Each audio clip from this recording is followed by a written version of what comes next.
Hi, this is Sans Cleary with the Fairfield Health Department. I'm going to talk about some of our Town of Fairfield COVID-19 pandemic mitigation goals. And so this is really about reducing the impact of a coronavirus pandemic in the Town of Fairfield. And what we have here is what's called an epidemic curve. And this is a representation of what a epidemic or a pandemic would look like.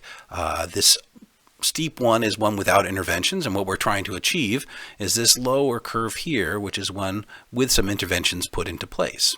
And so over here you have the number of cases, on the bottom you have time, and what happens when you have this steep increase here at the top of this curve, you're going to see all sorts of demands. You have a high number of cases, all sorts of demands on hospital and healthcare services and impact on hospital and healthcare service providers. So what we're trying to do by putting some mitigation steps in place is one, to slow these number of cases. So essentially it creates less demand on hospitals, less of this peak and infrastructure in the community, and to reduce the overall cases and health effects of them. So we want to try to achieve this lower curve here to lessen those impacts. And right now what we have going on is seasonal influenza. So the hospitals are already somewhat experiencing a peak like this.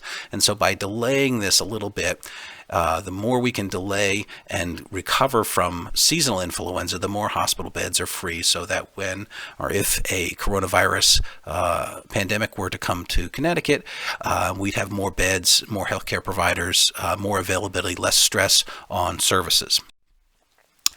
When assessing a pandemic, you look at two variables of how transmissible it is and how clinically severe it is. So here you'll see up in this corner the 1918 pandemic, very severe, very transmissible, lots of impact on communities. And then down here you'll see the 2009 H1N1, a little bit less transmissible, much less severe, still had a significant impact. And what we are being advised is that we should plan for what's comparable to a moderate to severe seasonal influenza period, which would be somewhere in this area along this line here. And currently, most seasonal influenza is about in this area down in this lower corner. And so one of the variables that we're going to try to impact is this transmissibility rate, or the R0, or reproductive number, R with a little zero there. And that's a measure of how contagious a disease is. So you'll see here you have Ebola here with an R0 of 2, meaning one case causes 2 people to become infected, versus measles over here where you have one case making 18 people infected, but clinically it's a much less severe disease. But we still want to lower that R0 rate, and that's the goal of what we're trying to do. So how do we do that? We use these non-pharmaceutical interventions. Since we don't have a vaccine and won't be available for at least a year, year and a half, and we don't have antiviral medications available yet, approved yet, these are the best ways to help slow and lessen the impact of a pandemic. And so what are these? And they're more efficient when you use them together. They're personal MPIs, and these are the things we've been talking about. Washing your hands more frequently, staying home when you're sick, staying away from ill people, trying not to touch your face, covering your cough. Those are all the things that we can be doing now.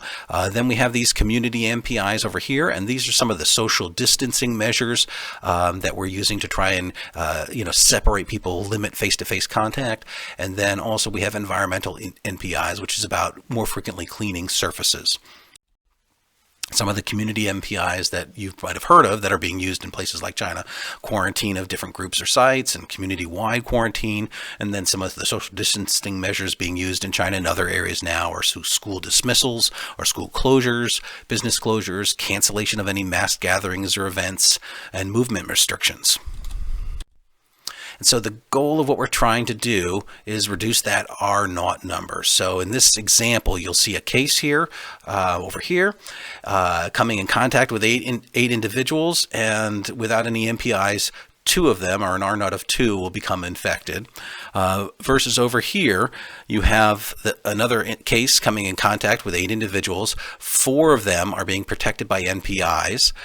You still have 1/4 of the cases becoming infected. This one, only 1 case is becoming infected. And so you're getting that R0 down to 1. You're lessening it by half by use of NPIs.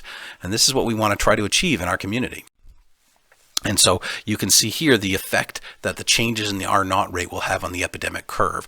So on these first curves here with the high R0 levels of 3, 3.2, this is where severe demands are placed upon services and hospital infrastructure and healthcare services.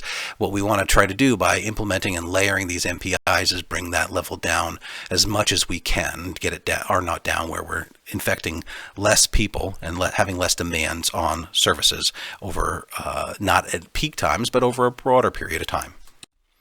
And so you may ask, does this work? So in 1918, here's an example of two cities, Philadelphia and St. Louis, where Philadelphia on the solid line waited a week or so into seeing a peak in increase in deaths, and then they implemented their NPIs here, but they still had this experience of this kind of pandemic curve, whereas St. Louis they saw a peak in deaths and they implemented their MPIs very early, and they saw this experience, a much lower curve, less demand on services. And what happened over here, towards the end of November, they lifted their NPIs and they started to see an increase in deaths again, so they put them back into place and then they went down. So the MPIs putting them in place, social distancing measures, they do work on affecting how a pandemic impacts a community. But we do have to work at balancing the mitigation strategy with the disease itself. And so the disease, if it's very severe, people will be more tolerant of more aggressive mitigation strategies, more social disruption. And so we want to balance those things, and that's important to do. So what can you do now? So everybody at this point should do the basic NPIs, which is stay home if you're sick, except if you're getting medical care, washing your hands more frequently and doing it for 20 seconds, not touching your face. You can work at changing this behavior now, avoid contact with any ill individuals, disinfect surfaces more frequently, covering your coughs and sneezes. But you should also consider some of these other things. Creating a household plan of action for a COVID-19 outbreak. And these include things like, what if schools are closed or childcare facilities are closed? How would you handle that? And to plan for potential changes at your workplace. Some guidance documents you can refer to is this Get Your Household Ready for Coronavirus Disease document that the CDC has at this website. And so if you go here and you just go to the CDC website, and you can link to it from the town site as well, gives you some examples. And over here is the one for homes, but you should also look at the one for your workplace and see what practices you can put in place at your workplace to lessen the impact. And these are things that we want to do as a community together, both as a town and as community members, to put these in place, to layer those NPIs so we bring that R0 rate down, so we change the look of that epidemic curve and how it impacts Fairfield. So lastly, we also have lots of resources on the Town of Fairfield website, some links to a lot of these things that I've just referenced here. That is it.